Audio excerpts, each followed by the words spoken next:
La fe no nace en la mesa de negociaciones donde canjeamos nuestros dones por un milagro de Dios, por favor. La fe no nace decretándola en un congreso profético. Son pamplinas, te están timando. La fe tampoco nace pactando por un milagro, son patrañas de alguna maratónica para robarte el dinero. La fe no es un premio que se otorga porque confesaste la fe, no es un título legado de los que se autodenominan apóstoles. La fe es una zambullida desesperada desde el bote de los esfuerzos, creyendo que Dios nos va a sacar del agua. Alguien tiene que creerlo, ¿sí o no? ¡Lleva! Y en la carta a los Efesios, Pablo escribe sobre esta clase de fe. Porque por gracia sois salvos mediante la fe. Y no es por ustedes, es don de Dios. No es por obras para que nadie pueda jactarse. Así que esto se trata de oír la voz y dar el paso. Como Pedro estamos conscientes de dos hechos: que nosotros nos hundimos y él se mantiene a flote. Es lo único que vamos a saber, es la única información que necesitas. Tú dices, pero el cáncer sigue, pero el Señor se mantiene a flote. Pero mi tormenta económica cada vez es peor, pero Dios está a flote. Tu problema sería que dijeras, di a Dios y también se estaba hundiendo, pobrecito. Pero mientras que Él esté a flote, hay que tratar de sobrevivir, mantenernos mirándolo. Abandonar el Titanic de nuestro fariseísmo y nos paramos firmes en el sendero sólido de la gracia de Dios. Y sorprendentemente vamos a caminar sobre el agua. Y cuando la gente nos pregunte cómo podemos mantenernos firmes en tiempos de enfermedad y de crisis y en tiempos de problemas familiares, no nos jactemos, no fanfarroñemos. Hay que señalar sin vacilación a aquel que lo ha hecho posible. Hay que decir, es que yo fijé los ojos en Él. Cantar, fija tus ojos en Cristo, tan lleno de gracia y amor, y lo terrenal sin valor será a la luz del glorioso Señor. Fija los ojos en Él todo el tiempo. Algunos, a diferencia de Pedro, nunca miran atrás y lo celebro. Otros hemos sido como Pedro, uno siente el viento y nos llenamos de miedo otra vez. Quizá enfrentamos el miedo del orgullo. Bueno, tan malo no puedo ser porque fíjate, estoy caminando sobre el agua. Fíjate lo que puedo hacer. Quizá enfrentamos el viento del legalismo. Bueno, sé que Jesús está haciendo parte de esto, pero yo hago el resto, yo cuido mi propia santidad. Sin embargo, la mayoría de nosotros enfrentamos todos el viento de la duda. Soy demasiado pecador para que Él me rescate. No merezco que me salve la vida. Y nos hundimos más profundo en culpa. Algunos abrimos los ojos y lo único que vemos es oscuridad. Tratamos de respirar y no hay oxígeno. Y tratamos desesperadamente de volver a la superficie. Y con nuestras cabezas apenas fuera del agua, tenemos que tomar una decisión. El arrogante se pregunta, voy a salvar las apariencias. Así que prefiero quizá ahogarme en el orgullo. Sí, es una posibilidad. O clamo pidiendo por ayuda y me tomo de la mano de Dios y me meto el orgullo en el bolsillo. El legalista se pregunta, ¿voy a hundirme bajo el peso de la ley? ¿O abandono la doctrina y por una vez camino por gracia? Bueno, conocemos la decisión de Pedro. Dice que cuando él empezó a hundirse, clamó, ¡Señor, sálvame! Inmediatamente Jesús lo levantó. Cuando Dios no aparece de la manera que pensábamos, sentimos que entonces esto no es de Dios. Y cuando se tarda más de lo que calculamos o especulamos o decretamos o confesamos o creímos que iba a tardar, pensamos que tampoco es Dios. Señor, yo sé que esto no pasa del día viernes, y cuando pasa del viernes, y pasa del mes, y pasa del año, decimos, entonces Dios no es. Porque estamos tan cansados y tan exhaustos que lo único que vemos a veces es un fantasma en la oscuridad, fantasmas en la oscuridad.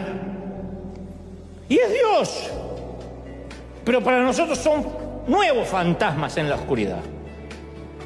Porque los discípulos pensaban, a ver, cuando Jesús llegue, el mar se va a tranquilizar como la otra vez, el viento se va a aquietar como la otra vez, ¿o no? ¿Te acuerdas cuando lo despertamos? Dijo, viento, aquíétate, y el viento se calmó. ¿Por qué no lo va a calmar ahora? Si es Jesús, Él tiene que hacer todo lo mismo. Es como esos predicadores que dicen, si tú confiesas y lo declaras, vas a ser sano. ¿Por qué? Porque ya lo hizo muchas veces. Nadie tiene la receta de cómo Dios lo va a hacer. Ni los padres criamos distintos hijos iguales. ¿Por qué? ¿Qué sé yo? Porque cada uno entiende, comprende de maneras diferentes. Y porque uno no tiene la misma edad que cuando fue padre por primera vez, que cuando fue padre por cuarta, quinta o la vez 18. Mis hermanos siempre le decían a mi papá, Dante hace de todo con ustedes les aguantan cosas que a nosotros ni nos soportaban. Mi papá decía, pero cuando te tuve a vos, Sergio, yo tenía 20 años. Ahora tengo 50, ni me acuerdo que tengo hijo.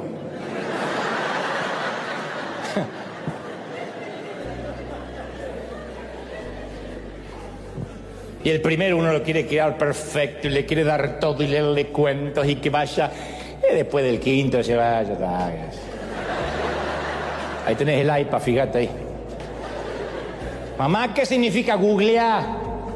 Googlear. Busca en Google, ¿qué me preguntás? Y bueno, y cuando pensamos, cuando Jesús llegue, el médico va a decir que el cáncer desapareció. Yo confieso que el próximo análisis el médico va a decir, estoy sorprendido, no hay nada. Y el médico viene y dice, no, sigue creciendo. Hay metástasis. Y ahí vemos fantasmas, no vemos a Dios.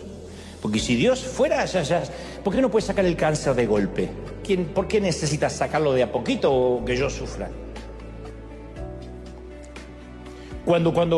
Si esto es de Dios, el banco me va a llamar y va a decir, Señor, perdona su deuda. No sé quién apretó un botón de LED y justo su deuda. Y el banco dice, no, vamos a ejecutar. Y uno dice, no, eso es un fantasma, este no es Dios.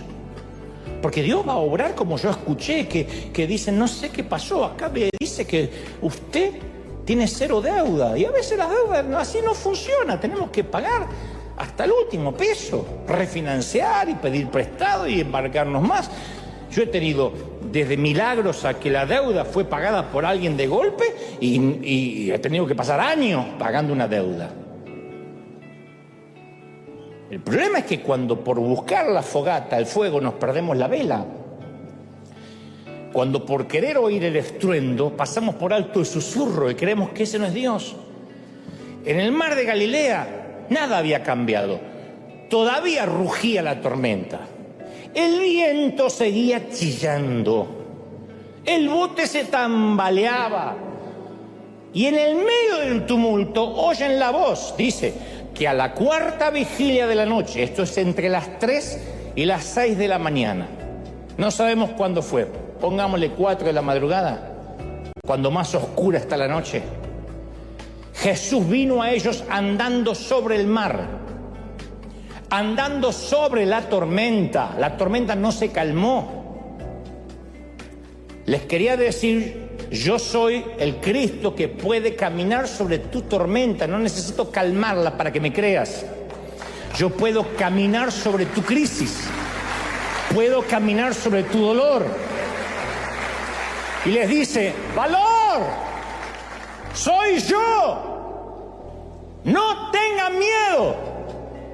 Y ellos, viendo a Jesús, o sea, no es que ya pensaron que era un fantasma, viendo a Jesús, dice las Escrituras, que andaba sobre el mar, tuvieron pánico, miedo.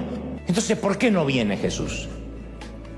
Si no es un juego, si esto es serio, ¿por qué no aparece? preguntas, insisto, que todos nos hemos hecho en algún momento. ¿Y por qué?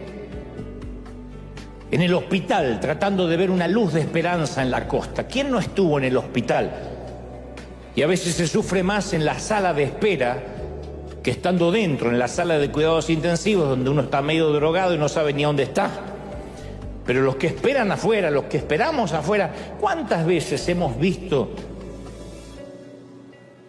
o hemos tenido la esperanza de ver una luz en la costa? Hemos reprendido y decretado y oramos todo lo que se nos ocurre, leímos la Biblia y confesamos en fe. Porque aparte uno tiene esa sensación de que sabemos que Jesús sabe lo que nos está ocurriendo. No somos ateos. Decimos, yo sé que Dios sabe lo que me está pasando, que está consciente de la tormenta que me aflige. ¿Y por qué no aparece? ¿Por qué no lo vemos en ninguna parte?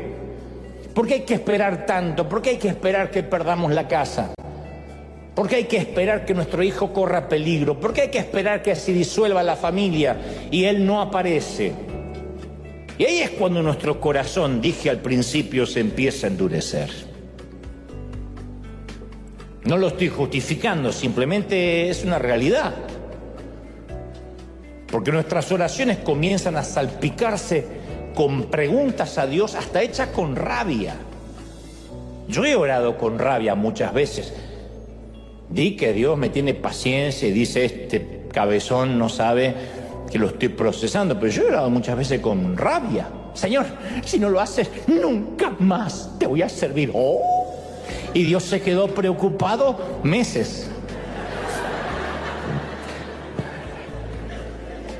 Pero uno se pregunta, ¿dónde está Dios y por qué me hace esto? ¿Por qué? ¿Por qué me hace esto? No estoy diciendo que provocó la tormenta, pero ¿por qué me deja solo? Entonces la piedra del dolor golpea la ventana de nuestro corazón y todo lo que vemos es la espalda de Jesús subiéndose al monte. Y duele, caramba que duele. La pregunta de los muchachos era, ¿qué esperanzas tenemos de sobrevivir a la tormenta de esta noche? Y la nuestra es, ¿dónde está Dios cuando mi mundo está embravecido? ¿Dónde está Dios cuando el enemigo parece demasiado grande, la tarea demasiado pesada, el futuro demasiado incierto y las respuestas demasiado pocas? ¿Dónde está? Y esto es lo que quiero compartirte, que quiero que jamás te olvides. Lo explicaré en un momento, pero quiero que no te olvides de este axioma, de este proverbio, de este tótem. Jesús sabe cómo te sientes. Lo diré otra vez. Jesús sabe cómo te sientes. Jesús sabe cómo te sientes. ¿Lo oíste? Lo grabaste. Y ahora sí, para que esta frase no sea un cliché, una frase hecha solamente, un eslogan, para que la frase tenga peso, te cuento lo que le pasó a Jesús en un solo día antes de la noche de la famosa tormenta. Vamos a retrotraernos en el tiempo un poquito, como hacen las series de Netflix o las películas que de pronto hacemos un flashback y volvemos hacia atrás el mismo día de la tormenta, pero temprano, cuando comenzó el día, para que pensemos y entendamos a priori por qué Jesús se fue a la montaña y los dejó solos. Yo he aprendido que a menudo la fe es la hija del miedo. Yo lo he aprendido así. Nunca me lo enseñaron, lo aprendí a los golpes. La fe es la hija del miedo. Pedro, por ejemplo, sabía lo que esa clase de tormenta podían hacer. Era pescador, más que cualquier otro. Era un viejo lobo de mar. Y había oído historias, había visto los naufragios, conocía las viudas de los pescadores. No hay una sola semana en que no había un funeral en las costas de Galilea por algún barco que se dio vuelta o naufragó. Y él sabía que la tormenta podía matar y quería escapar de ella desde las 6 de la tarde. Había querido salir desde ese bote durante toda la tarde y noche. Durante 9 horas. Había sujetado la vela, luchado con los remos, mirando el horizonte en busca de alguna esperanza y nada. Estaba empapado hasta el alma y cansado hasta el último hueso. ¿Estuviste ahí? Yo sí. No en el bote, pero sí empapado y cansado hasta el último hueso.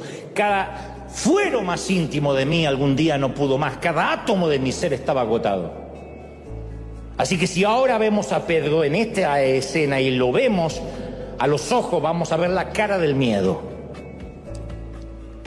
Pero este miedo nacería, de este miedo iba a nacer un acto de fe, que es lo que siempre pasa. Porque, insisto, la fe suele ser la hija del miedo. Lo que intento decir es que si Pedro hubiese visto a Jesús caminando sobre aguas tranquilas, en una noche serena de calma de primavera, jamás le habría pedido caminar hacia él. No. Y nosotros tampoco. Si yo hubiera nacido en una casa de padres ricos, jamás habría rentado un solo estadio por fe. Nunca habría emprendido un acto de fe, nunca.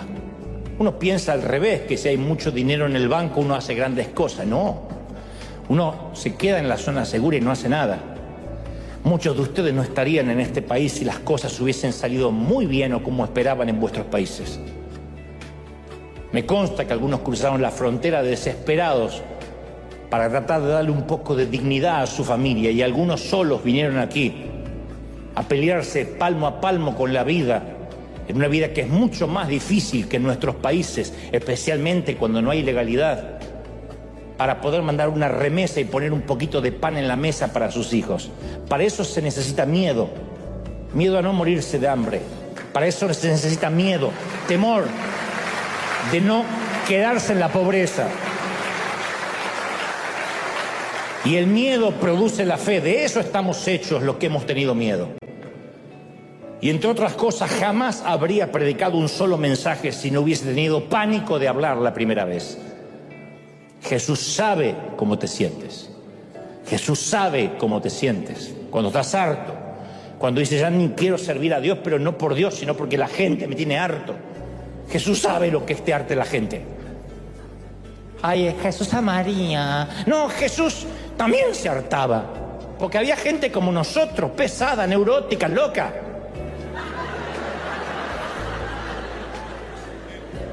Me pasa a mí, y no soy Jesús. Ay, pastor, date. Ay, qué argentino. Ya me condenan. Pero por ahí tengo ganas de ir al baño.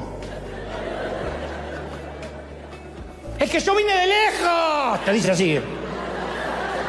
Es que yo vengo de Texas. Y bueno, y te felicito, mija. Ahora bien, todos sabemos que Jesús sabe lo que significa soportar grandes tragedias. Podemos hablar de que Él soportó la cruz, el huerto de Getsemaní. Mucha gente entiende eso. Pero por alguna razón nos cuesta creer que Jesús también sabe lo que es lidiar con el estrés, con el surmenage, con los días difíciles. Él también sabe. Quizás esa sea la razón por lo que este día, el día completo y la tormenta, está registrado en los 4 evangelios, en todos. Ninguna otra cosa aparte de la crucifixión lo cuentan los escritores de los evangelios. Ni el bautismo de Jesús aparece en todos los evangelios, ni su tentación, ni siquiera su nacimiento en detalle. Pero los 4 escriben sobre este día. Es como si Mateo, Marcos, Lucas y Juan supieran que algún día nos vamos a preguntar si Él nos entiende. Y ellos proclaman en grandes letras: Jesús sabe cómo te sientes. Jesús sabe lo que es el estrés diario. No es que Jesús está en el nivel guerras, en el nivel conflictos de Medio Oriente, y lidiar con hijos y con nietos y con un esposo que no se baña no es algo que Él haya dejado de contemplar. Yo recuerdo que cuando yo era chiquito, muy chiquitito, yo veía a mi papá como un gigante. Mi papá nunca fue un tipo alto, pero como yo era chiquito, para mí era un gigante que podía alcanzar sin esfuerzo todos los frascos de mermelada y de dulce y todas las galletas que estaban en lo alto de la alacena. Él no tenía que buscar un banquito ni poner su vida en riesgo como hacía yo para alcanzar las galletas. Y yo solía pensar, qué fácil debe ser la vida allá arriba. Él no sabe lo que es vivir acá abajo. Esa es una frase que jamás podríamos decirle nunca a Dios, nunca. El escritor de los Hebreos 4:15 dice, porque no tenemos un sumo sacerdote que no puede compadecerse de nuestras debilidades, sino que Él fue probado y tentado en todo, según nuestra semejanza, pero sin pecado. Él pasó por todo, por todo, por todo. O sea, nos quitó el derecho a decir, jaja, qué fácil debe ser Dios la vida allá arriba, ¿verdad? Porque tú no sabes lo que es vivir acá abajo. Sí, Él sabe lo que es vivir acá abajo. Él sabe lo que se siente estar acá abajo. Lo sabe, no se ha olvidado. Intercede por nosotros. Entonces, Él vivió las tensiones de todas las formas, sin excepciones. Por eso simpatiza y empatiza con todo lo que sentimos. Porque un político se pone un casco e inaugura una fábrica. Un cristiano lleva una bolsa de comida al indigente. Un general del ejército, una noche, se sienta a comer con los soldados rasos como si fuese un recluta más. Porque los tres están intentando comunicar, me identifico con ustedes. Puedo entenderte, puedo ser como tú.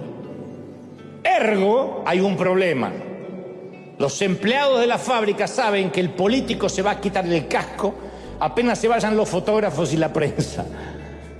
El indigente sabe que el cristiano va a dejar la bolsa de comida, va a decir Dios te bendiga y se va a ir a su casa, donde lo espera un hogar con una cena caliente. Y los soldados están conscientes que por cada comida que el general se sirve en el comedor de los soldados, tienen manjares en el cuartel de los oficiales. La participación del político, del cristiano y el general son parciales. Es parcial esa participación. La participación de Jesús en nuestra vida es completa. El escritor de la carta a los Hebreos afirma con claridad que Jesús compartió completamente nuestra experiencia. Yo sé que cuando predico de ver a Jesús con ojos nuevos, hay muchos evangélicos que me detestan visceralmente, lo sé, me lo hacen saber, me mandan sus felicitaciones. Me llegaron.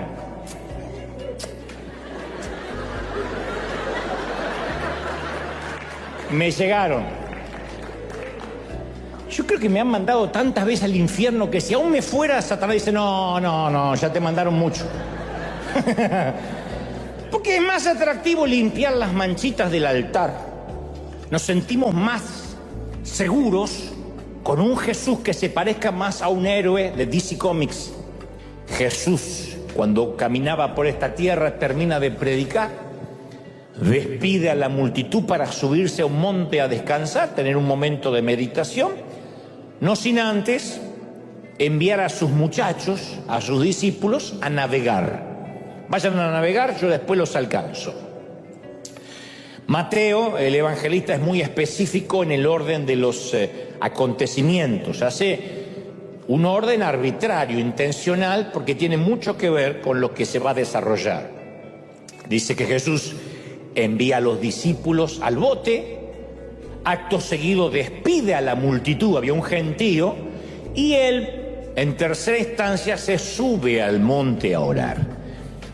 Y allá tarde, cuando esto ocurre, presumiblemente y probablemente serían las 6 p.m., las 6 de la tarde, cuando empezó a rugir un viento furioso.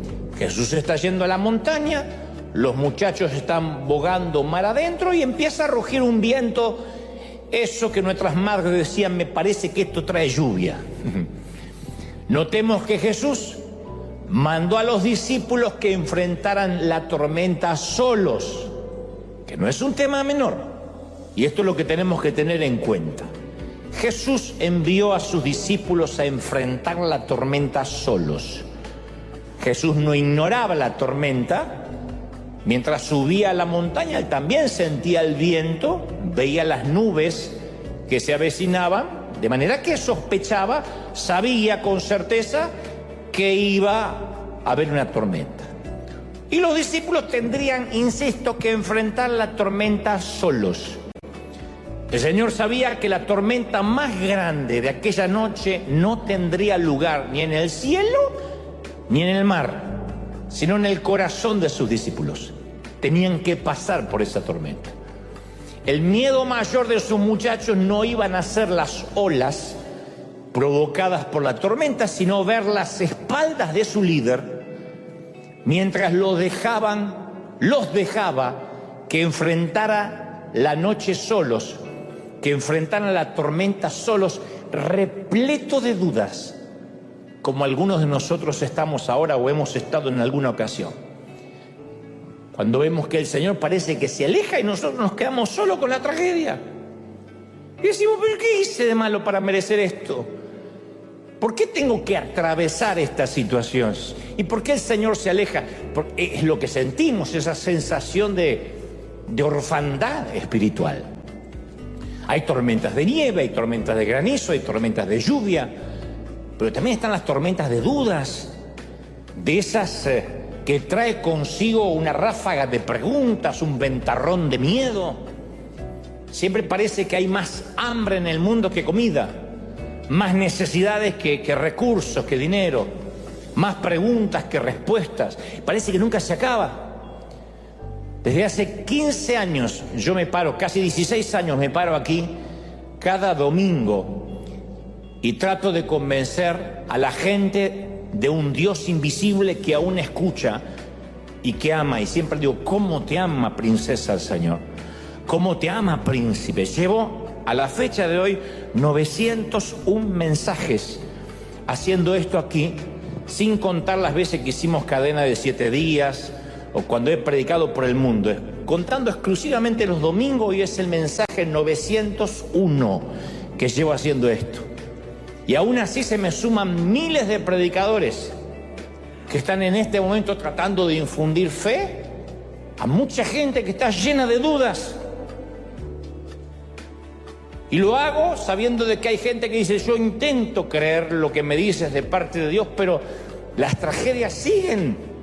El mundo, mi mundo está colapsado. No estoy hablando de que necesariamente estemos preocupados por la guerra de Ucrania, por el conflicto de Medio Oriente, sino que literalmente tenemos un caos en nuestro mundo y decimos, yo siento como que el Señor me dio la espalda, no importa los años de cristiano que tengamos.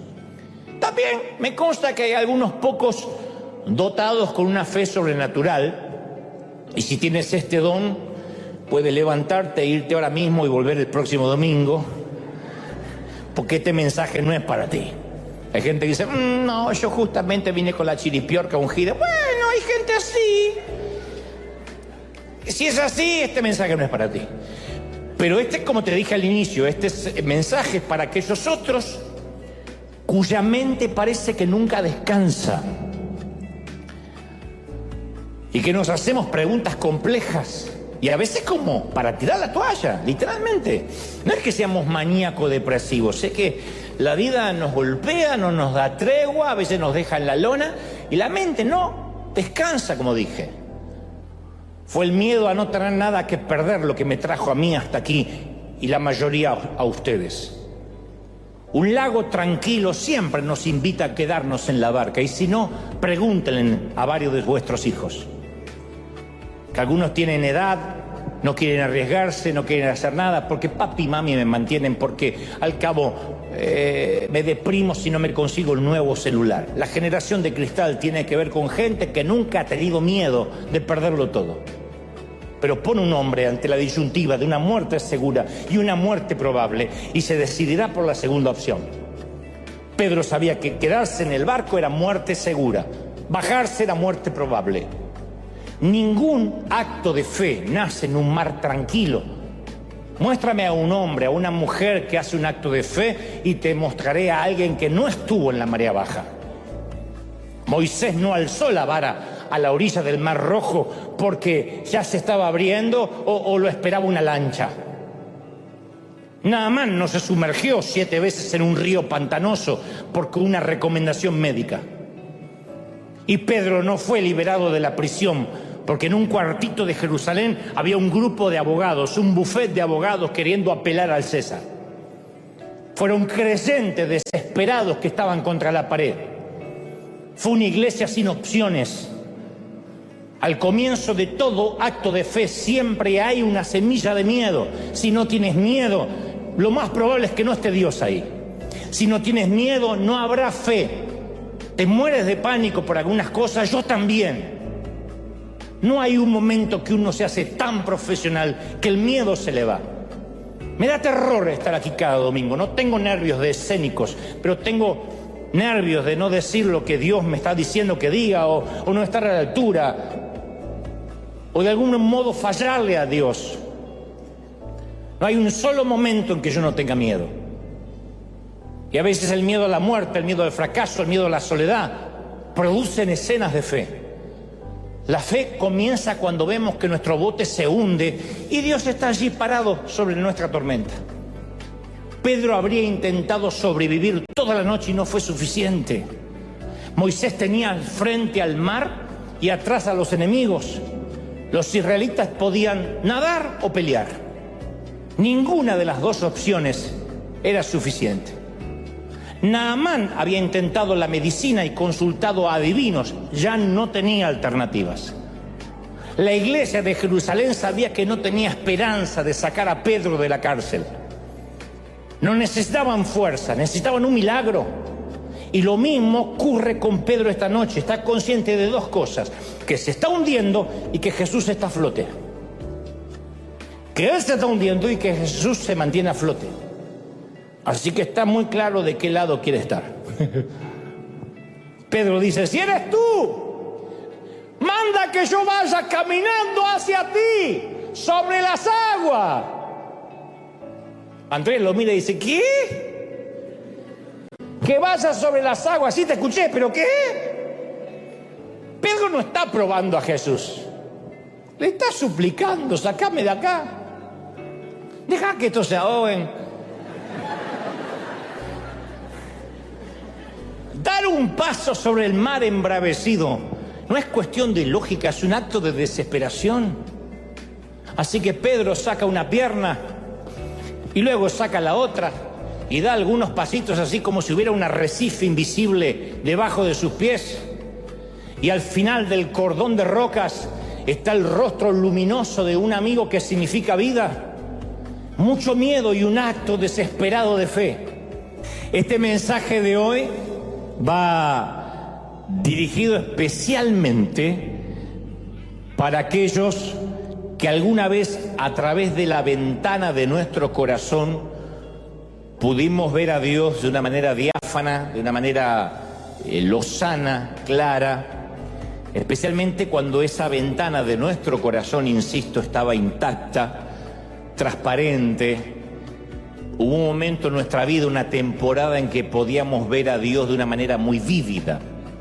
Los vidrios de nuestro corazón, siempre hablando en términos metafóricos, obviamente, estaban limpios, impolutos, y creíamos que ya conocíamos a Dios. Esa temporada donde decíamos: yo sé cómo Dios trabaja, yo sé cómo Él habla y sé cuál es su voluntad perfecta para mí. Hay momentos en la vida que nosotros nos ponemos un tanto petulantes y creemos que ya le conocemos la receta a Dios, ¿no? O que Dios es un menú y nosotros tenemos la receta y decimos: yo ya sé cómo Dios habla, yo ya conozco la voz de Dios. O sea, somos cristianos pero sin muchas sorpresas, sin nada inesperado, sin sobresaltos. Sabíamos que Dios tiene una voluntad perfecta para nosotros y siempre, insisto, nos parecía que sabíamos bien cuál era y nunca nos movíamos de ese centro. Pero después llegó la temporada en que esa ventana del alma se agrietó. Vino una piedra, la rompió y la hizo añicos. Estoy hablando de ese inesperado guijarro del dolor que llegó a pesar de que hacíamos las cosas bien, de que amábamos a Dios, que creíamos que nuestra relación con Él estaba intacta. Esa piedra pudo haber sido una que nos lanzaron cuando niños, aquella vez que papá se fue de casa y nos abandonó, o quizás nuestro corazón infantil absorbió el impacto, siguió adelante, pero se terminó de romper durante la adolescencia. Durante la adolescencia hicimos catarsis de todo lo que nos había pasado durante la niñez y pasamos una temporada de rebeldía que no se terminó con la adolescencia, que perdura hasta hoy, porque hay dolor por algo que nos sucedió de manera imprevista. O tal vez cuando la ventana de nuestro corazón se hizo trizas, ya éramos adultos y llegó en forma de una llamada telefónica, a veces de la estación de policía, del hospital, un diagnóstico médico, un mensaje de texto, una carta certificada con los papeles de la corte, lo que sea cuando sea que haya sido, la piedra nos alcanzó inesperadamente, y cualquiera haya sido la forma de esa piedra, el resultado siempre es el mismo: una ventana ¡pac!, que se hace pedazos. La piedra golpeó el panel de vidrio y lo destruyó, y el golpe resonó, retumbó en los pasillos de nuestro corazón, y desde ese preciso punto de impacto se creó una telaraña de piezas fragmentadas, y de repente Dios ya no fue fácil de ver. El mensaje va dirigido a aquellos que dicen: a partir de aquel infortunio, la visión que yo tenía de Dios ya no fue tan lozana, de pronto cambió. Tratamos de ver a Dios después de la tragedia o después del golpe o del piedrazo, pero la figura como que está distorsionada, como, insisto, como tratar de ver a través de un parabrisas o de un vidrio roto. Siempre se ve distorsionado el paisaje. Y se nos hizo muy difícil ver a Dios por encima de nuestro dolor. Es muy difícil a veces ver a Dios por encima de los fragmentos de nuestra herida. Fundamentalmente porque estamos llenos de preguntas y razonamos: si Dios me amara, no debería haber permitido ciertas cosas en mi vida. ¿Por qué las permitió? Por muy maduros que seamos, siempre decimos la frase: las tragedias no deberían estar en la agenda del Señor. No lo puedo entender cómo un Dios de amor permite eso. Estoy hablando de divorcios, de cáncer, de enfermedad, y ni hablar de abusos infantiles que los sufren niños de familias cristianas. Y uno se pregunta: ¿y por qué? Y desde el momento que esa piedra golpea, el vidrio se transforma en un punto de referencia para nosotros. Y tenemos preguntas como se hicieron los discípulos durante aquella tempestad que se desató de repente, porque apenas Jesús se separa de ellos, se meten en la barca, en el botecito, y la tormenta empieza. Y todo lo que veían eran cielos negros, mientras que ellos trataban de remar en el estropeado bote, remaban en una travesía de pesadilla. Se transformó de 0 a 100 en una pesadilla. Enormes vientos levantando crestas blancas de espuma en un mar de horror. Pesimismo que no permitía ver la orilla, oscuridad que hundía la proa, nubes que parecían humo pesado, y los relámpagos parecían la batuta de un director de orquesta que daba las órdenes para que retumbaran los timbales del trueno, así que cada relámpago presagiaba un trueno que los hacía estremecer. Pero no era un trueno romántico, era un trueno que daba vuelta el barquito como una cáscara de nuez. Y el mar parecía un tazón en las manos de un gigante con Parkinson. Y por momentos quedaban suspendidos en el aire, y un segundo después caían de bruces en el valle del agua furiosa.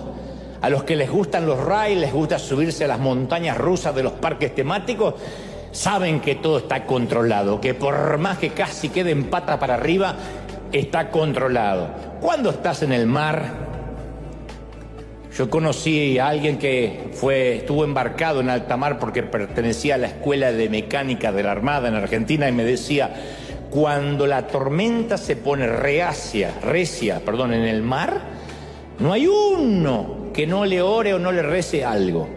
Nadie queda ateo. Te haces, por la duda, orás a Dios y a la mezquita, por las dudas, el que esté despierto.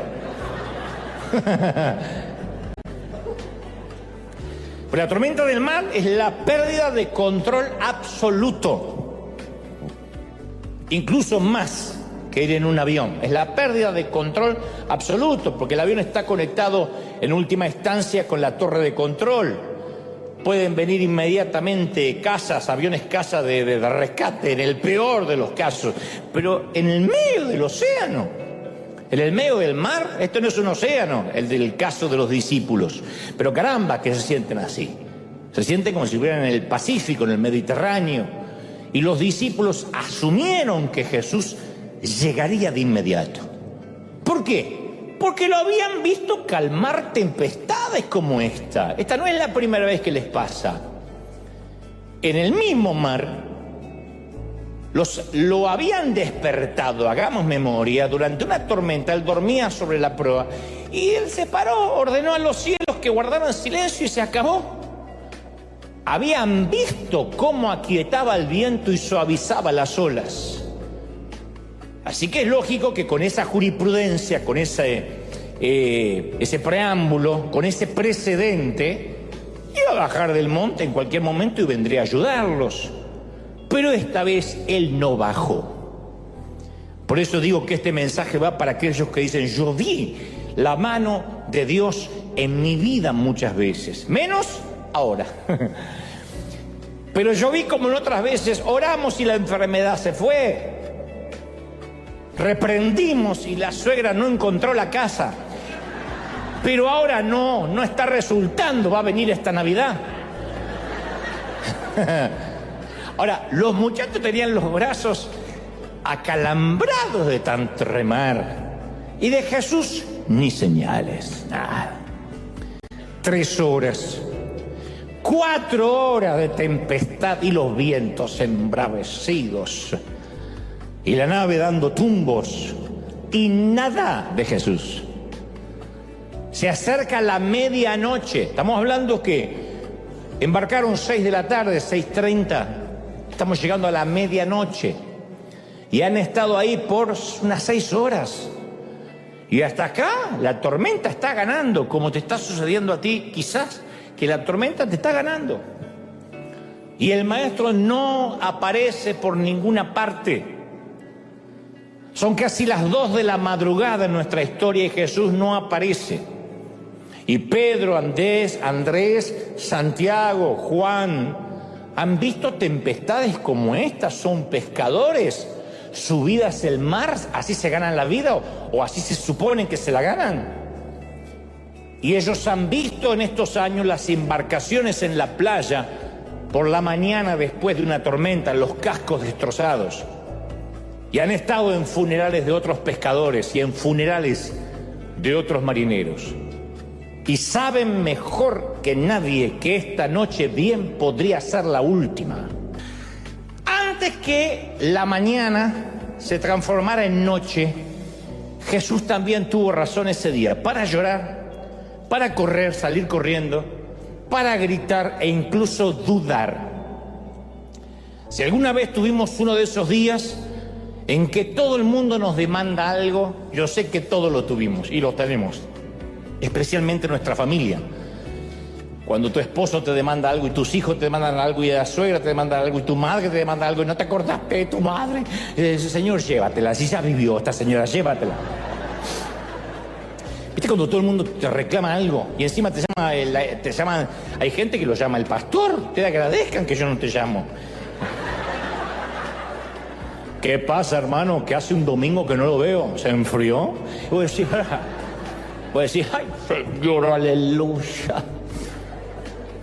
Entonces, repasemos un día en la vida de Jesús, especialmente ese día, que por la tarde, insisto, mandó a los discípulos al mar y él se sube a un monte a estar solo. Aquella mañana comenzó con la noticia, apenas se despierta, creo que Jesús ni siquiera se había tomado un café, cuando le llega la noticia de la muerte de su primo.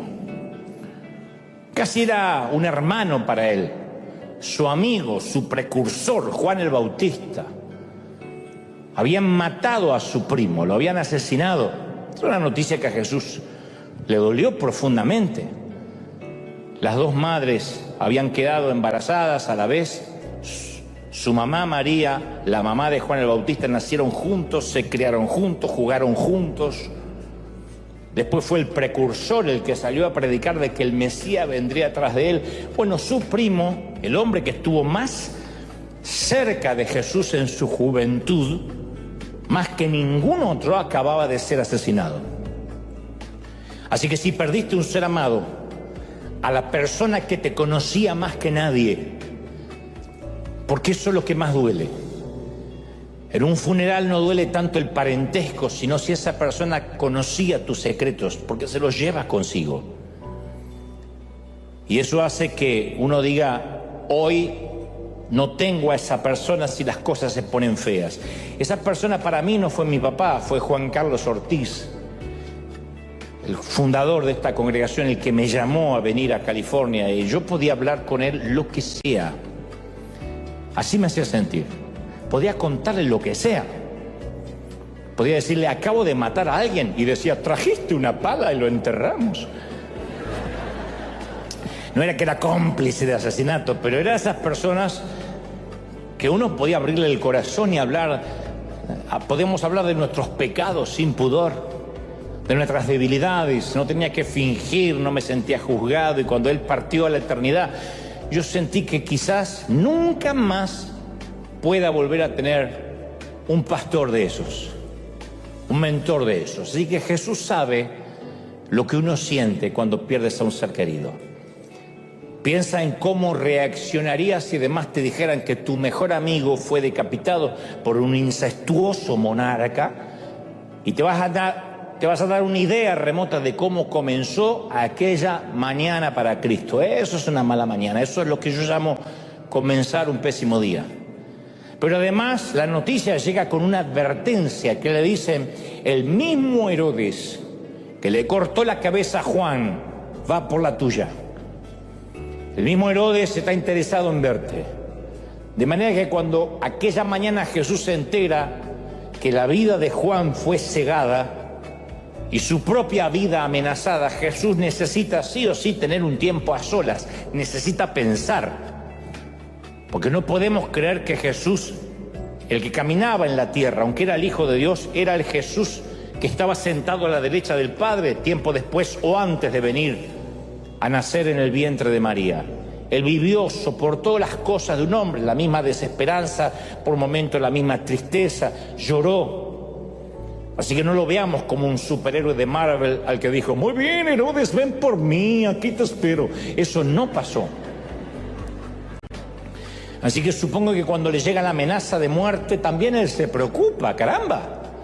Pero antes que pudiera irse a descansar y a pensar sobre la muerte repentina de su amigo, llegan los discípulos. Así es el orden de acontecimientos según las Escrituras. El Evangelio de Marcos dice que los apóstoles se reunieron con Jesús inmediatamente después que él se había enterado de la muerte de su primo. Pero ellos venían a contarle cómo los había respaldado el poder de Dios en todo lo que habían aprendido de Jesús, porque Jesús los había mandado a predicar. Y estos venían como rockstar, venían felices. Jesús los había comisionado para que proclamaran el Evangelio y lo autenticaran con milagros. Entonces ellos llegan, Jesús, Jesús, justo cuando Jesús se quiere ir, insisto, porque se acaba de enterar de la muerte del primo, llegan los muchachos, Jesús, Jesús, estaban exultantes. ¡Ah, Dios nos usó! Estaba como Guillermo recién ahí, estuvimos en Chiapas, estaba así. Y el corazón de Jesús va desde el paso de un lamento fúnebre y lóbrego al tener que escuchar la algarabía de sus discípulos. Y desde entonces dividimos la vida antes del dolor y la vida después del dolor, como un parteaguas. Hay un momento en la vida, y no hablo de una cuestión menor, de un examen de matemáticas en el cual no fue mal, una multa, un ticket en el tránsito. No, yo hablo de esas tragedias que literalmente dividen nuestra vida en un antes y un después. Y ya la vida no es como la conocíamos. Antes de nuestro dolor, Dios se veía y se sentía muy cercano. Podíamos orar, podíamos buscar a Dios y decíamos, ahí está. Después del dolor fue más difícil de ver y sentir a Dios. No porque Dios se haya distanciado, sino porque nuestro paradigma, nuestra perspectiva cambió. Como que si el haber tenido que pasar por esa crisis inesperada, si bien no eclipsó a Dios, pero sí sentimos que esa crisis lo quitó a Dios de nuestra vista. Y de algún modo extraño nos cuesta orar, nos cuesta buscar a Dios porque nos desilusionamos con Dios. Yo sé que Dios es soberano, que Él sabe lo que hace y que Él no tiene que pedirle permiso a nadie. Eso nos lo pueden decir cientos de veces, aún así la desilusión está. Sería torpe decir, no nos duele porque sabemos que Dios es Dios. Claro que duele cuando nos pasa algo a nosotros. La mayoría de nosotros podemos completar esta frase que comienza diciendo, si Dios me amara, entonces... Y ahí podemos completarla con, no habría permitido este cáncer. Si Dios me amara, nunca mi hijo habría sido sepultado antes que yo. No habría Dios permitido que la iglesia se dividiera por un chisme. Y esto se lo han preguntado pastores, yo tengo amigos, consiervos que me han dicho, yo no puedo creer con todo lo que yo luché 30 años en una iglesia y por un chisme infundado, por el levantamiento de una mentira, media congregación se fue. Uno dice, ¿por qué Dios lo permite? Y uno puede decir, bueno, Dios sacó los que se tenían que ir. Uno siempre le puede buscar una explicación torpemente humana y lógica, pero uno sigue preguntándose, si Dios me amara no habría permitido ese hambre, el terremoto, el tsunami, que un camión lleno de niños se desbarrancara cuando iban de vacaciones de verano. Entonces esa frase, si Dios me amara no habría sucedido, definen las expectativas que tenemos de Dios. Y cuando el dolor llega a nuestro mundo, cuando la piedra rompe la ventana de nuestros corazones, es lógico que las dudas afloren a la superficie. No está mal dudar. Cuando la vida duele demasiado, uno duda hasta de Dios. Y esto no respeta la estatura espiritual de nadie. Duda desde el predicador hasta el que se considera apóstol y el último que se agregó a la congregación la semana pasada. Dudamos, porque los fragmentos de los vidrios rotos opacan nuestra visión de la vida, de lo que creíamos, y ahora ya no estamos tan seguros de lo que estamos viendo. Nos congregamos, venimos, pero no estamos tan seguros de lo que estamos viendo, de lo que estamos sintiendo. Y eso es precisamente lo que le sucedió a los discípulos durante una noche de tormenta, una noche histórica de tormenta donde pensaron que lo que veían no era lo que veían. Tampoco estaban seguros de lo que estaban viendo, como nos pasó a nosotros. Y te cuento algo más. Yo estoy seguro que los discípulos, si pudieran hacer un flashback, volver el tiempo atrás, lo harían de nuevo, subirían a esa barca. Digo, los muchachos subirían al mismo bote y navegarían en la misma tormenta. ¿Cómo lo sé? Porque a través de la tormenta, por primera vez vieron al Salvador. Por primera vez. Mateo 14:33 dice, entonces todos los que estaban en el bote lo adoraron, diciendo, verdaderamente tú eres el Hijo de Dios. ¿De verdad? ¿Ahora se dan cuenta? Ternura. Después de la tormenta lo adoraron por primera vez. Como grupo, nunca antes lo habían hecho. Compruébalo, buscaron la Biblia en casa. Nunca antes se reunieron para adorar.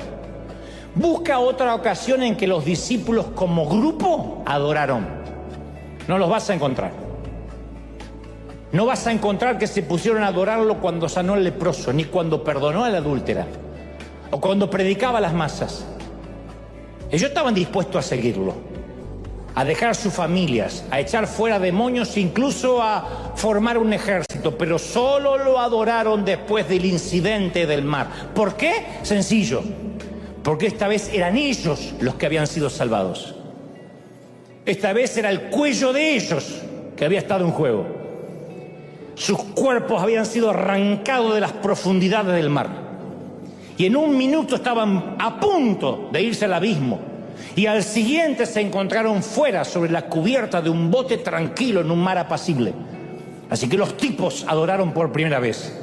Hicieron la única cosa que uno puede hacer cuando el Señor suspende una sentencia de muerte: alzar la vista y agradecer y adorar. Entonces, cuando uno reconoce a Dios como creador y mira las estrellas y los cielos y las montañas de California, uno dice: Señor, te admiro. Cuando reconocemos su sabiduría, decimos: Señor, ¿cómo aprendo? Cuando descubrimos su fuerza, Señor, ¿cómo descanso en ti? Pero solo cuando nos salva, nos ponemos de rodillas a adorar. Solo cuando nos salva decimos: Señor, me has salvado. ¡Aleluya! Alguien tiene que adorar más que eso con un aplauso. ¡Se va! Yo lo creo. Entonces, este es un escenario de antes y después. Antes de nuestro rescate manteníamos a Dios a distancia. O sea, no es que dejamos de ser cristianos, pero veníamos una vez cada semana aquí, 2 horitas y a casa. Sí, Dios es importante, pero también mis vacaciones. Sí, Dios es importante, pero también mi empleo, la casa que quiero comprar, el auto soñado. O sea que Dios comparte el mismo lugar con otras prioridades. Pero entonces un día viene la tormenta. La furia, la lucha, el soltar amarras, la noche sin estrellas. Y la casa, el auto y el celular nos importa un cuerno. Porque llega el cáncer, el diagnóstico, la quiebra, el divorcio, el vicio, el conflicto, la salud frágil, el despido. Y nos ordena los patitos otra vez. Cae la desesperación como niebla y perdemos la orientación. Y fue cuando torpemente nos dimos cuenta ni que el empleo, ni las vacaciones, ni el amante, ni el sexo nos pueden sacar de la tormenta. Y nos percatamos que una tormenta nunca se va a dejar impresionar por los títulos, ni por una casa. Y cuando ahí nos damos cuenta que solo tenemos una opción, que lo único que se mantiene a flote es Dios, ahí es cuando uno clama genuinamente y Él viene. Y desde ese momento Él no es solo un Dios que podemos admirar, un maestro que podemos seguir o a un jefe al que podemos obedecer. Él es el Salvador. Y un Salvador merece ser adorado. Por eso digo que lo harían otra vez los discípulos. Soportarían la tormenta de la noche. Mi querido, mi querida, una temporada de tormenta es un precio pequeño a pagar, cuando luego vas a obtener una visión muy clara de Dios. Yo tengo una visión tan clara de Dios y no ha venido por mi cantidad de oración, ni por mi espiritualidad. Soy un piloto de tormentas. Y en cada tormenta he visto al Señor. No te olvidas, nunca te olvidas esa imagen, que al principio es fantasmal y después te trae una tranquilidad. Hay momentos que dejan una huella en nosotros para siempre. Y todos nosotros damos gracias por esos momentos. Yo les llamo noches de tormenta controlada. Por esa tormenta en que Dios nos deja que nos asustemos lo suficiente como para sentir que no hay opciones y lo necesitemos. Y luego se acerca lo suficiente para que lo veamos. Al principio sentimos la desorientación del naufragio, ¿cómo no? Pero lo bueno de esto es que nos obliga a buscar a Dios con una intensidad que no lo buscaríamos de otra manera. Las temporadas y las tempestades imprevistas nos ponen de rodillas y nos vuelven dependientes del Señor. Todos los nuevos capítulos de mi vida siempre suelen comenzar con una enorme tempestad, siempre. Yo no las pido, no es que soy masoquista, no oro para que vengan, pero siempre aparecen. Y como piloto de varias tormentas vividas, voy a darte un consejo que no me estás pidiendo, pero que siempre me ha resultado. Aférrate lo más fuerte que puedas al primer mástil que encuentres a bordo. Resiste. Resiste los próximos diagnósticos médicos, resiste las próximas intimaciones de pago, resiste. No dejes de tener fe. Tarde o temprano, te prometo, el Maestro vendrá. Ten mucha paz. El Salmo 46 dice: Dios es nuestro refugio y nuestra fuerza, y nos ayudará en tiempos de tempestad. Por lo tanto, no temeremos cuando vengan terremotos y las montañas se derrumben en el mar, que rujan los océanos y que hagan espuma, que tiemblen las montañas mientras suben las aguas. Yo estaré confiado. La figura que ves a lo lejos no es un fantasma en la oscuridad. La voz que oyes no es el rugido del viento. Jesús está más cerca de lo que jamás soñaste y se mantiene a flote.